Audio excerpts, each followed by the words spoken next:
1257년 어느 날 승룡의 거리를 가득 메웠던 군중들이 비명을 지르며 사방으로 흩어졌습니다. 북쪽 지평선에서 땅이 울리기 시작했거든요. 처음엔 멀리서 들려오는 천둥 소리처럼 들렸지만 곧 모두가 깨달았죠. 이건 천둥이 아니라 말발굽 소리였습니다. 수만 마리의 말발굽이 동시에 대지를 짓밟으며 남쪽을 향해 달려오고 있었던 겁니다. 몽골군이 오고 있었어요. 그리고 그들이 지나간 자리엔 언제나 단 하나의 결말만이 남았습니다. 완전한 파괴였죠. 도시는 재가 되고 강은 피로 물들고 살아남은 자들은 평생 그 악몽을 잊지 못했습니다. 몽골군은 단순히 전쟁을 하는 게 아니었어요. 그들은 공포 그 자체였습니다. 그들의 이름만 들어도 사람들은 떨었고 그들의 깃발이 보이면 도시는 항복을 고민했죠. 왜냐하면 저항하면 모두 죽고 항복하면 살 수도 있었으니까요.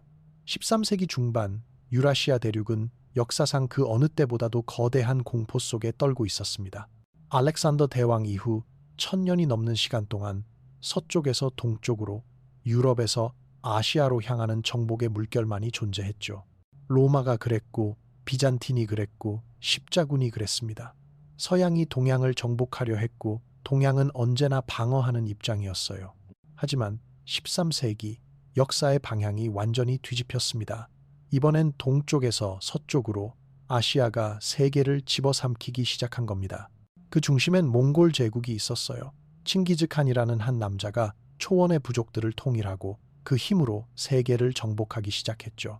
그리고 그의 후손들은 그 꿈을 계속 이어갔습니다. 몽골 제국은 순식간에 팽창했어요. 서쪽으론 러시아와 동유럽까지, 동쪽으론 한반도까지, 남쪽으론 중동과 페르시아까지 손을 뻗쳤죠. 세계 역사상 이렇게 빠르게, 이렇게 광범위하게 팽창한 제국은 없었습니다. 몽골군이 얼마나 무서웠는지 설명하자면 이들은 전쟁의 규칙 자체를 다시 썼다고 말할 수 있습니다. 유럽의 기사들은 무거운 갑옷을 입고 정면에서 돌격하며 명예를 지키려 했지만 몽골군은 명예 따윈 관심 없었어요. 그들은 속도로 싸웠습니다. 하루에 100km를 이동하고 적이 준비하기도 전에 나타나 화살 세례를 퍼붓고는 바람처럼 사라졌죠. 적이 추격하면 후퇴하는 척하다가 포위망에 몰아넣고 전멸시켰습니다. 이건 기사도가 아니었어요. 이건 사냥이었죠. 그리고 몽골군은 역사상 가장 효율적인 사냥꾼들이었습니다. 그들의 복합궁은 100m 밖에서도 갑옷을 뚫을 수 있었고 기병들은 말 위에서 태어나 말 위에서 자란 사람들이었어요. 말과 사람이 하나가 된 전쟁 기계였죠. 그들은 어려서부터 말을 타고 활을 쏘고 사냥을 하며 자랐습니다. 전쟁은 그들에게 일상이었어요. 칭기즈칸이 죽은 뒤에도 제국은 멈추지 않았습니다. 오히려 더 정교해졌죠. 단순히 약탈하고 떠나는 게 아니라 정복한 땅을 통치하고 세금을 걷고 행정을 세우기 시작했어요. 몽골 제국은 야만적인 유목민 집단에서 세계 역사상 가장 거대한 영토를 지배하는 초국가적 제국으로 변모했습니다. 실크로드를 장악하고 동서무역을 통제하고 각 지역의 총독을 파견해 질서를 유지했죠. 이건 더 이상 약탈 집단이 아니었어요. 이건 제국이었고 세계 질서를 다시 쓰는 힘이었습니다. 역참 제도를 만들어 제국 전체에 빠른 통신망을 구축했고 상인들을 보호해 무역을 활성화시켰어요. 몽골 제국 아래에서 실크로드는 역사상 가장 안전한 시기를 맞이했습니다. 하지만 그 안전은 공포 위에 세워진 것이었죠. 반역하면 도시 전체가 사라졌으니까요. 그리고 1271년 칭기즈칸의 손자 쿠빌라이 칸이 드디어 원왕조를 선포하고 대도, 즉 오늘날의 베이징을 수도로 삼았습니다. 이제 몽골은 단순한 초원의 제국이 아니었어요. 중국 전체를 집어삼킨 동아시아의 새로운 황제였죠. 송나라를 무너뜨리고 금나라를 멸망시키고 이제 중원의 주인이 된 겁니다. 중국의 황제가 된다는 건 단순히 땅을 차지하는 게 아니었어요. 이건 천하의 주인이 된다는 뜻이었죠. 그리고 쿠빌라이 칸의 눈은 남쪽을 향했습니다. 동남아시아 말이에요. 왜 하필 동남아였을까요? 그곳은 단순히 작은 나라들이 모여있는 변방이 아니었습니다. 동남아는 지정학적으로 엄청난 가치를 지닌 곳이었어요. 중국과 인도 양을 잇는 회랑이자 동서무역의 허브였죠. 향료, 비단, 금, 상아가 이곳을 거쳐 세계로 흘러갔습니다. 쿠빌라이 칸이 보기에 동남아를 장악하지 못하면 제국의 남방 경계는 영원히 불안정할 수밖에 없었어요. 적들이 숨을 수 있는 공간이 남아있고 무역로가 완전히 통제되지 않고 제국의 위신이 도전받을 수 있었죠. 그리고 그 남방의 출입문을 지키고 있던 나라가 바로 대월, 오늘날의 베트남이었습니다. 대월을 통과하지 않고선 동남아 깊숙이 들어갈 수 없었거든요. 대월은 작았습니다. 인구도 적었고 영토도 좁았죠. 몽골 제국과 비교하면 개미와 코끼리의 차이였어요. 하지만 이 나라는 전략적으로 너무나 중요한 위치에 있었습니다. 중국 남부에서 동남아로 내려가려면 반드시 대월을 거쳐야 했거든요. 산맥과 강이 자연 요새를 이루고 있어서 대월을 우회하는 건 거의 불가능했어요. 서쪽으론 험준한 산맥이 가로막고 동쪽으론 바다가 있었죠. 쿠빌라이 칸에게 대월은 단순한 작은 나라가 아니었습니다. 이건 시험이었어요. 대월이 무릎 꿇으면 나머지 동남아도 따라올 것이고 만약 대월이 저항하면 그건 제국 전체의 위신에 금이 가는 일이었죠. 다른 나라들이 볼 겁니다. 아, 몽골도 이길 수 있구나 라고 말이에요. 그래서 쿠빌라이 칸은 조공을 요구했습니다. 그리고 대월이 조금이라도 지체하거나 불복하는 기색을 보이면 그건 곧 반역이나 다름없다고 판단했어요. 몽골 제국의 논리는 간단했습니다. 복종 아니면 죽음. 중간은 없었죠. 애매한 태도는 반역으로 간주됐고 반역은 멸망을 의미했습니다. 하지만 대월은 절대 만만한 상대가 아니었습니다. 11세기부터 이 나라는 송나라, 참파와의 전쟁을 거치며 강력한 군사체계와 국가 정체성을 확립했어요. 리 왕조 시절부터 대월은 중국의 침략을 여러 차례 막아냈고 독자적인 문화와 언어를 발전시켰죠. 트란 왕조가 집권하면서 대월은 더 이상 중국의 변방 속국이 아니었습니다. 독자적인 왕국이었고 자기 땅을 지킬 의지와 능력을 갖춘 나라였죠. 트란 왕조는 왕족과 관료들이 밀접하게 협력하는 체제를 구축했고 군사력도 강화했어요. 그들은 강과 밭을 이용한 방어 전략을 발전시켰고 민병 제도를 통해 전 국민이 전쟁에 참여할 수 있는 시스템을 만들었습니다. 트란 왕조의 지도자들은 명확하게 알고 있었습니다. 몽골 제국 앞에 선택지는 단 두 개뿐이라는 걸요. 완전한 복속 아니면 완전한 항전, 중간은 없었어요. 조공을 보내면서 독립을 유지한다? 불가능했습니다. 몽골은 한번 복속을 받으면 끝까지 복속을 요구했거든요. 오늘은 조공을 받고 내일은 왕자를 인질로 요구하고 모레는 군대 파병을 요구하고 결국엔 나라 전체를 삼켜버리죠. 그래서 트란 왕조는 선택했습니다. 싸우기로, 죽더라도 자유롭게 죽기로 말이에요. 그들은 회의를 열었고 왕과 신하들이 모여 결정했습니다. 우리는 싸운다. 끝까지. 그리고 그들은 후자를 선택했습니다. 1257년 가을, 몽골군이 남하하기 시작했습니다. 우랴다이 수베데이의 아들이자 아버지만큼이나 잔혹한 장군이 대군을 이끌고 윈난을 출발했어요. 아주 알루가 부사령관으로 함께했죠. 이들은 험준한 량강 관문을 돌파했습니다. 이 관문은 산악지대였고 보통 군대라면 몇 주가 걸릴 곳이었어요. 하지만 몽골군에게 험준한 지형은 장애물이 아니었습니다. 그들은 산을 넘고 강을 건너는 데 익숙했거든요. 초원에서 자란 사람들에게 산이나 강은 그저 지나가는 풍경일 뿐이었죠. 그들은 가벼운 짐만 챙기고 빠르게 이동했습니다. 무거운 공성 무기는 나중에 가져오면 됐어요. 일단 속도가 중요했죠. 그들은 고개를 넘고 강을 건너고 숲을 가로질렀어요. 그리고 대월 북부로 쏟아져 들어왔죠. 랑차오, 박장, 박린 일대가 순식간에 무너졌습니다. 몽골군의 속도는 상상을 초월했어요. 하루에 수십 킬로미터를 이동하면서도 전투력은 전혀 떨어지지 않았죠. 중무장 기병과 장군 기병이 완벽한 조합을 이루며 적을 포위하고 분산시키고 섬멸했습니다. 대월군은 저항을 시도했지만 소용없었어요. 몽골군의 화살은 빗발처럼 쏟아졌고 기병 돌격은 모든 방어선을 뚫어버렸습니다. 대월군 병사들은 용감했지만 경험이 부족했어요. 그들은 이런 종류의 전쟁을 해본 적이 없었거든요. 대월 북부의 방어선은 연쇄적으로 붕괴했어요. 이들은 기병 중심의 전술을 상대해 본 적이 없었거든요. 송나라와 싸울 땐 보병과 공성전이 전부였는데 몽골군은 완전히 다른 종류의 괴물이었습니다. 성벽 앞에서 정면으로 싸우지 않았어요. 우회하고 포위하고 보급선을 끊고 그렇게 성을 고립시킨 다음 항복을 받아냈죠. 북부 요새들이 몇 주 만에 함락됐고 결국 수도 승룡, 즉 오늘날의 하노이가 불과 열흘 만에 점령당했습니다. 열흘이에요. 천년 역사를 지닌 도시가 열흘 만에 무너진 겁니다. 승룡의 성문이 부서지고 몽골 기병들이 거리를 질주하고 왕궁의 깃발이 내려졌어요. 군사적으로 보면 완벽한 승리였습니다. 우랴다이는 승리를 확신했죠. 이제 끝났다. 대월은 우리 것이다. 라고 생각했을 겁니다. 하지만 여기서 이야기는 끝나지 않았습니다. 오히려 여기서부터 진짜 전쟁이 시작됐죠. 몽골군이 승룡에 입성했을 때 그들이 발견한 건 텅 빈 도시였습니다. 궁전은 비어 있었고 창고는 불타 있었고 거리엔 사람 한 명 없었어요. 식량도 없고 가축도 없고 물자도 없었습니다.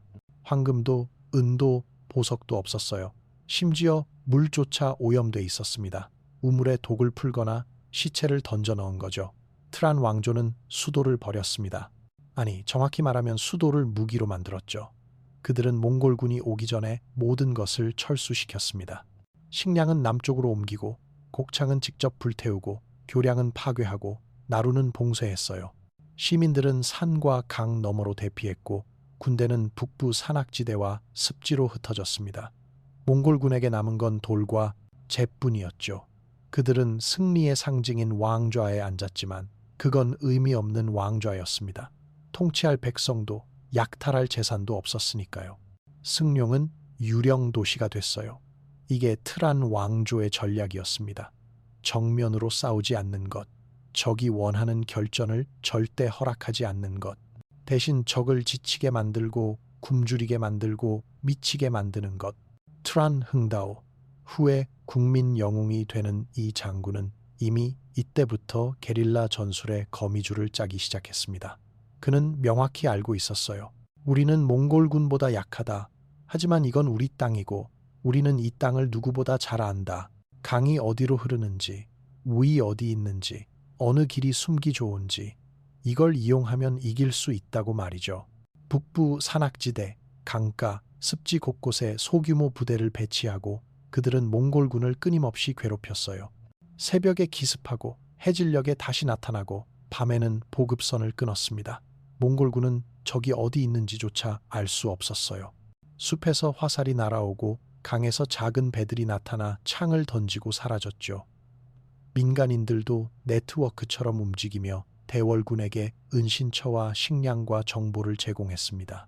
마을 사람들이 몽골군의 움직임을 관찰하고 그 정보를 대월군에게 전달했어요. 농부가 낮엔 밭을 갈다가 밤엔 정찰병이 됐죠. 어부가 낮엔 고기를 잡다가 밤엔 게릴라가 됐습니다. 이건 단순한 군대와의 전쟁이 아니었어요. 이건 국가 전체가 적이 된 전쟁이었죠. 몽골군은 어디를 가도 적이었습니다. 몽골군은 처음으로 자신들이 통제할 수 없는 전쟁에 빠져들었어요. 보급은 붕괴했고 말들은 더위와 습기를 견디지 못하고 쓰러졌습니다. 몽골 말은 추운 기후에 강했지만 동남아의 열대 습기는 견딜 수 없었어요. 말들이 병에 걸리고 힘을 잃고 결국 죽어갔습니다. 말 없는 몽골군은 절반의 전력도 안 됐죠. 병사들은 말라리아와 이질에 시달렸고 밤마다 들려오는 북소리와 비명소리에 잠을 이루지 못했습니다. 적은 보이지 않는데 피해는 날마다 늘어났어요. 보급 부대가 습격당하고 정찰병이 돌아오지 않고 밤마다 누군가 사라졌습니다. 이건 전쟁이 아니었어요. 이건 악몽이었죠. 우랴다이는 뭔가 잘못됐다는 걸 깨달았지만 이미 늦었습니다. 군대는 지쳐 있었고 사기는 떨어졌고 병사들은 두려워했어요. 이 땅은 저주받았다고 속삭이기 시작했죠. 그리고 1258년 2월 몽골군은 결국 버티지 못하고 철수를 결정했습니다. 서북부 산맥을 통해 중국으로 돌아가려 했지만 철수 과정 자체가 재앙이었어요. 좁은 산길 곳곳에 매복이 숨어 있었고 몽골군은 계속해서 공격받으며 피를 흘리며 도망쳐야 했습니다. 후위 부대가 전멸하고 보급 수레가 버려지고 병사들이 하나둘 쓰러졌어요. 승리는커녕 대참패였죠. 우랴다이는 살아서 돌아갔지만 그가 잃은 건 병력만이 아니었습니다. 명예와 자존심도 함께 잃었어요. 그는 쿠빌라이 칸에게 보고해야 했죠. 대궐을 점령했지만 지킬 수 없었습니다. 1차 침공은 이렇게 끝났습니다. 몽골군은 군사적으로는 이겼어요. 승룡을 점령했고 북부를 휩쓸었으니까요. 하지만 전략적으론 완전히 졌습니다. 그들은 아무것도 얻지 못했어요. 영토도 조공도 복종도 오직 시체와 굴욕만 남았죠. 대궐은 살아남았고 오히려 더 강해졌습니다. 그들은 몽골군을 이길 수 있다는 걸 증명했거든요. 그리고 그 경험은 금보다 귀했습니다. 대궐군은 배웠어요. 몽골군이 어떻게 싸우는지, 어떤 전술을 쓰는지, 어디가 약점인지 말이죠. 그런데 여기서 트란 왕조는 놀라운 선택을 합니다. 그들은 승전 직후 몽골에게 사절단을 보냈어요. 선물을 보내고 우호적인 발언을 하며 겉으로는 굴복하는 척 했습니다. 왜 그랬을까요? 승리했는데 왜 고개를 숙인 거죠? 자존심 때문에 거절하지 않은 이유는 간단했어요. 몽골 제국은 아직도 세계 최강이었거든요. 한번 이겼다고 해서 전쟁이 끝난 게 아니었습니다. 정면으로 거절하면 쿠빌라이 칸은 더 큰 군대를 보낼 게 뻔했어요. 그래서 대궐은 시간을 벌었습니다. 전쟁을 늦추는 외교를 펼친 겁니다. 겉으로는 저희가 잘못했습니다. 앞으로 잘 모시겠습니다. 라고 말하면서 속으로는 다음번엔 더 철저히 준비하겠다고 다짐한 거죠. 이건 굴욕이 아니었어요. 이건 전략이었습니다. 트란 흥다오와 트란 탕통 같은 지도자들은 명확히 알고 있었습니다. 적이 물러간 뒤에 말 한마디가 칼보다 무서울 수 있다는 걸요. 잘못된 한마디가 다시 전쟁을 불러올 수 있었어요. 그래서 그들은 겉으로는 평화를 말하면서도 안으로는 전쟁 준비를 멈추지 않았습니다. 요새를 재건하고 병사를 훈련시키고 무기를 비축했어요. 화살을 더 만들고 말뚝을 더 깎고 강의 지형을 연구했습니다. 그들은 강의 수심을 측정하고 조수 시간을 기록하고 어디에 말뚝을 박으면 효과적일지 계산했어요. 그리고 몽골이 다시 올 날을 기다렸죠. 그들이 올 거라는 건 의심의 여지가 없었으니까요. 몽골 제국은 한 번 굴욕을 당하면 반드시 복수했거든요. 그게 제국의 방식이었어요. 대궐은 그걸 알고 있었고 준비했습니다. 그리고 그 예상은 정확히 맞아떨어졌습니다. 쿠빌라이 칸은 대궐을 잊지 않았어요. 오히려 더 치밀하게, 더 대규모로 준비했죠. 1284년 가을, 왕조는 다시 한번 남방 원정을 시작했습니다. 하지만 이번엔 단순히 북쪽에서 내려오는 게 아니었어요. 쿠빌라이 칸은 양면 협공 전략을 세웠습니다. 북부에선 토안환, 몽골의 베테랑 장군이 주력군을 이끌고 내려오고 남부에선 토아도가 참파를 거쳐 북상하는 거였죠. 목표는 명확했습니다. 대궐군을 분산시키고 수도를 양쪽에서 짓눌러 항복을 받아내는 것. 이번엔 절대 실패할 수 없었어요. 쿠빌라이 칸의 자존심이 걸린 문제였거든요. 그는 병력도 2배로 늘렸고 보급 체계도 강화했습니다. 이번엔 준비가 완벽했어요. 그는 지난 실패를 분석했고 보급선을 더 튼튼하게 만들었고 열대 기후에 대비한 훈련도 시켰습니다. 대궐 조정은 즉시 비상체제로 돌입했습니다. 전 국민 동원령이 내려졌고 나라 전체가 하나의 거대한 군대가 됐어요. 노인과 아이를 제외한 모든 남자가 무기를 들었고 여자들은 보급과 간호를 담당했습니다. 트란 흥다오가 전략 총책임자로 임명됐고 그는 명확한 원칙을 세웠습니다. 초전 금지, 정면 결전은 절대 피할 것, 후퇴와 지연전으로 적을 지치게 만들고 보급선을 끊고 그 다음에 반격할 것, 이게 전부였어요. 간단하지만 실행하기는 지옥처럼 어려운 전략이었죠. 병사들은 싸우고 싶었거든요. 적이 우리 땅을 짓밟는데 도망치라니 자존심이 상했어요. 하지만 트란 흥다오는 설득했습니다. 지금 싸워서 죽으면 나라가 망한다. 살아서 도망치면 나라가 산다고 말이에요. 그는 병사들에게 말했습니다. 용기는 죽는 게 아니라 살아남는 것이다. 우리는 살아서 적을 이긴다. 1284년 말 몽골군이 북부 고개를 돌파하고 랑선으로 밀려 들어왔습니다. 토안환의 주력군은 막강했어요. 수만 명의 기병과 보병 그리고 공성 무기까지 갖춘 완벽한 군대였죠. 동시에 남부에선 토아도의 군대가 강을 타고 북상하며 평야 지역을 위협하기 시작했어요. 대월은 양쪽에서 압박받는 상황이 됐습니다. 하지만 그들은 이미 준비돼 있었어요. 대월은 다시 한번 수도를 버렸습니다. 승룡은 또다시 텅 비었고 몽골군은 또다시 빈 도시를 점령했죠. 그들은 왕좌에 앉았지만 그건 의미 없는 승리였습니다. 진짜 전쟁은 도시 밖에서 벌어지고 있었으니까요. 강에서, 늪에서, 숲에서, 산에서 말이에요. 대월군은 그림자처럼 움직이며 몽골군을 괴롭혔습니다. 몽골군이 승룡에 들어온 뒤 대월은 몇 달 동안 끊임없는 소규모 타격전을 펼쳤습니다. 강에서, 늪에서, 평야에서, 숲에서 수십 명, 수백 명 단위의 부대가 끊임없이 나타나 기습하고 사라졌어요. 몽골군은 어디가 안전한지 판단할 수 없었습니다. 모든 곳이 적지였거든요.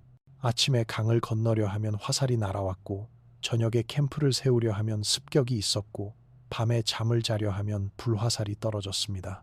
보급선을 끊는 임무는 트란리쭈앗, 트란꽉두언, 파뭉우라오, 트란꽝카이 같은 장수들이 맡았고 그들은 완벽하게 해냈어요. 몽골군의 보급 부대가 매복을 당하고 식량이 불타고 수레가 강에 빠졌습니다. 몽골군은 점점 굶주리기 시작했어요. 승룡을 점령했지만 먹을 게 없었죠. 그들은 약탈을 시도했지만 마을엔 아무것도 남아있지 않았습니다. 대월 사람들은 모든 걸 가지고 떠났거든요. 남부의 토아도는 더 비참했어요. 그는 북상하는 과정에서 하무 전투에서 대패했고 잔여 병력이 북부와 합류하려다 셋갓에서 완전히 전멸당했습니다.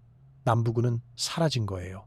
수천 명의 병사가 강에 빠져 죽고 숲에서 굶어 죽고 화살에 맞아 죽었습니다. 대월군은 돛을 이용했어요.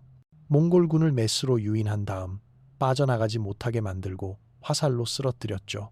그 소식이 토안환에게 전해졌을 때 그는 처음으로 공포를 느꼈을 겁니다.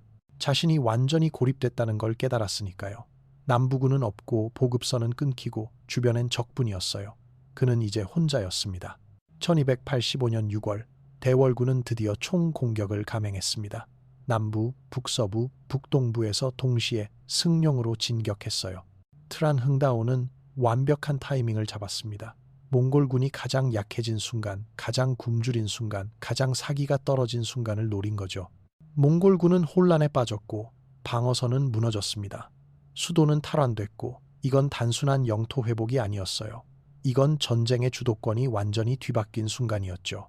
이제 쫓기는 쪽은 몽골이었습니다. 그들은 승룡을 버리고 북쪽으로 도망쳤어요. 토안환은 명령을 내렸습니다. 철수한다. 지금 당장. 토안환은 랑선 방면으로 도주했지만 철수 과정은 악몽 그 자체였어요. 산길 곳곳에 매복이 기다리고 있었고 독화살이 빗발쳤습니다. 대월군은 독을 바른 화살을 사용했어요. 맞으면 상처가 됐고 열이 나고 결국 죽었죠. 몽골군은 시체를 밟으며 도망쳤고 토안환은 구리통 속에 숨어 화살을 피했다는 굴욕적인 기록이 남았어요. 장군이 구리통 속에 숨었다는 건 그만큼 절망적이었다는 뜻입니다. 2차 침공은 완전한 실패로 끝났습니다. 대월의 조직력과 지구력이 승리한 전쟁이었죠. 몽골은 또다시 굴욕을 맛봤어요. 그리고 이번엔 더 큰 굴욕이었습니다. 왜냐하면 이번엔 더 많은 병력을 보냈고 더 철저히 준비했는데도 졌으니까요. 하지만 원 왕조는 포기하지 않았습니다. 쿠빌라이 칸은 자존심이 상했고 제국의 위신이 걸린 문제였어요. 2번이나 졌는데 포기하면 다른 나라들이 뭐라고 생각하겠습니까? 몽골이 약해졌구나 라고 생각할 거예요. 그래서 1287년 그는 다시 한번 대군을 보냈습니다. 이번엔 최대 약점이었던 보급 문제를 해결하기 위해 해로와 육로 두 축으로 보급선을 구축하려 했어요. 강과 바다를 통해 식량과 무기를 직접 운반하겠다는 계획이었죠. 하지만 그 계획은 시작부터 무너졌습니다. 1287년 말 장반호가 지휘하는 거대한 보급선단이 반돈에 도착했을 때 트란카잉두가 이끄는 대월 해군이 매복하고 있었어요. 수백 척의 배가 만에 들어왔고 대월군은 기다렸다가 일제히 공격했습니다. 선단은 전멸했어요. 식량도 무기도 보급품도 모두 바다 밑으로 가라앉았죠. 이 한 번의 패배가 전쟁 전체의 운명을 결정했습니다. 몽골군은 먹을 게 없었거든요. 보급선이 끊긴 군대가 얼마나 갈 수 있을까요? 한 달, 2달? 그 이상은 불가능했습니다. 대월군은 바다를 이용했어요. 그들은 작은 배로 큰 배를 공격하는 전술을 완성했고 불화살과 투창을 이용해 선단을 불태웠습니다. 몽골군은 또다시 승룡을 점령했지만 또다시 빈 도시였습니다. 세 번째예요. 세 번이나 똑같은 함정에 빠진 겁니다. 그들은 이제 완전히 시간 싸움에 빠졌어요. 식량이 없으니 약탈을 하려 했지만 소규모 분산 부대는 대월군에게 각계격 파당할 뿐이었습니다. 1288년 초 대월군은 북부 전역에서 연속 기습 작전을 펼쳤고 몽골군은 이동할 수도 머물 수도 없는 상태가 됐어요.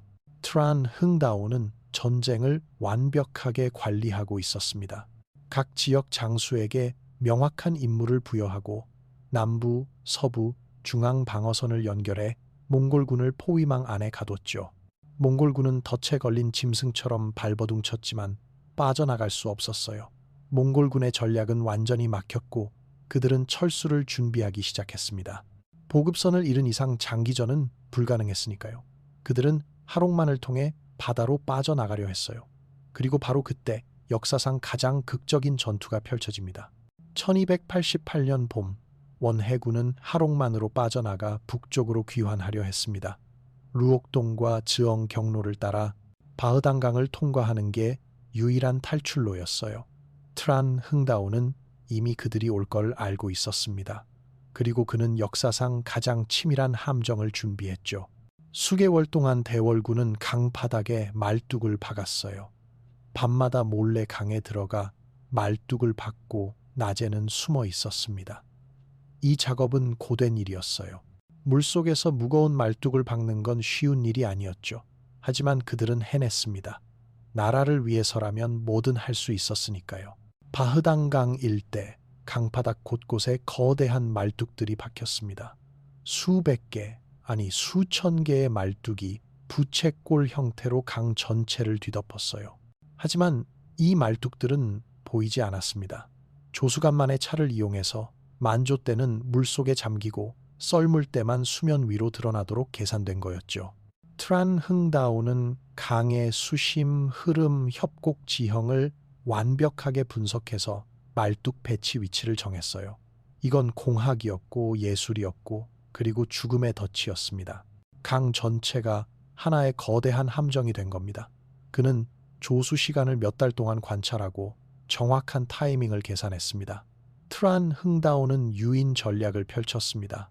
소규모 병력만 보이게 하고 약한 척 후퇴하면서 몽골 해군을 강 깊숙이 끌어들였어요. 오마다이와 판티에프가 지휘하는 원 함대는 속았습니다. 그들은 승리가 눈앞에 있다고 생각했죠. 저 약한 대월군을 쓸어버리고 바다로 나가면 끝이다 라고 생각한 겁니다.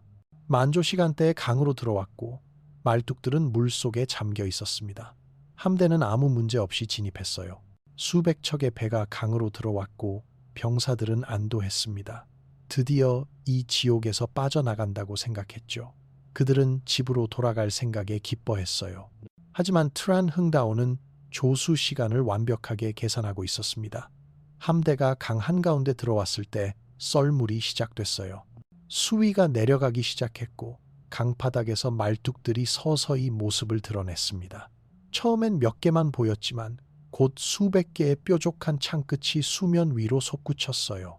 그리고 그 순간 대형 함선들이 말뚝에 충돌하기 시작했습니다. 굉장한 소음과 함께 선저가 찢어졌고 물이 쏟아져 들어왔어요. 선저가 찢어졌고 선체가 전복됐습니다.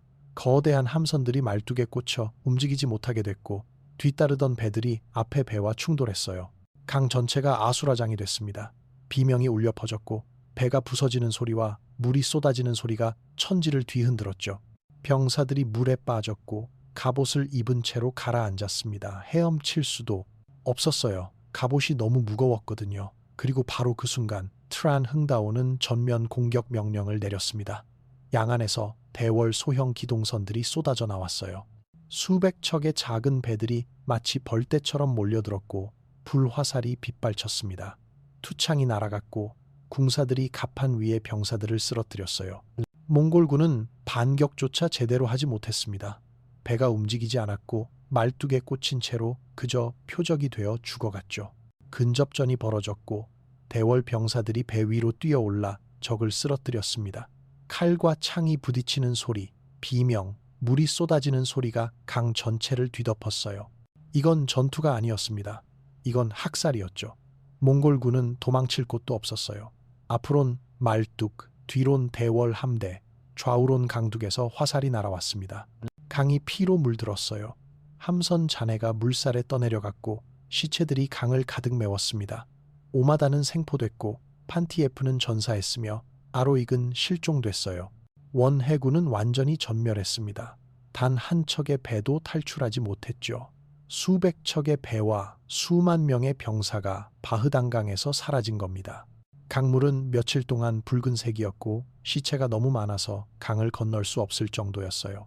대월 사람들은 나중에 말했습니다. 강이 피로 물들고 시체로 가득 차서 배 없이도 강을 건널 수 있었다고 말이에요. 이 소식이 토안환에게 전해졌을 때 그는 모든 게 끝났다는 걸 알았을 겁니다. 산악 지역에 고립된 그는 더 이상 지휘할 수도 합류할 수도 후퇴할 수도 없었어요. 해군이 전멸했다는 건 바다로 빠져나갈 길이 막혔다는 뜻이었죠. 그래서 그는 병사들을 버리고 혼자 도망쳤습니다. 국경을 넘어 중국으로 달아났어요. 그의 군대는 버려졌고 대월군에게 포위당해 항복하거나 죽었습니다. 수천 명의 병사가 산속에서 굶어 죽고 추위에 얼어 죽고 대월군에게 잡혀 죽었습니다. 1288년 대월의 승리는 완전했습니다. 몽골 해군은 전멸했고 북부 육군은 붕괴했고 보급은 차단됐고 지휘부는 무너졌어요. 이건 단순한 승리가 아니었습니다. 이건 몽골 제국의 남방 야망이 완전히 꺾인 날이었죠. 바흐단강은 그렇게 역사에 영원히 남았습니다. 작은 나라가 거대한 제국을 꺾은 상징으로 말이에요. 그리고 이 승리는 대월만의 승리가 아니었습니다. 이건 아시아 전체에 던져진 메시지였어요. 몽골도 무너질 수 있다. 1288년 이후 쿠빌라이 칸은 남방 원정 계획을 완전히 접었습니다. 원 왕조는 이후 70여 년을 더 버텼지만 바흐당에서의 패배는 제국의 위신을 결정적으로 흔들었어요. 대월은 동남아 전체에 하나의 메시지를 보냈습니다. 몽골도 무너질 수 있다는 것. 민족이 단결하고 싸우면 아무리 거대한 제국이라도 이길 수 있다는 것. 이 소식은 빠르게 퍼졌어요. 무역상들이 이야기를 전했고 사절들이 보고서를 썼고 시인들이 노래를 만들었습니다. 대월이 몽골을 3번이나 물리쳤다는 이야기는 전설이 됐죠. 일본은 이 소식을 듣고 조공을 거절했고 그 결과 가미카제 사건이 벌어졌죠. 몽골이 일본을 침공했지만 태풍이 함대를 쓸어버렸어요.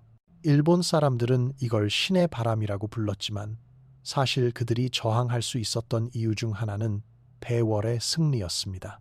대월이 이겼으니 우리도 이길 수 있다는 희망이 있었거든요. 자바, 버마, 참파 같은 나라들도 더 강하게 저항하기 시작했습니다.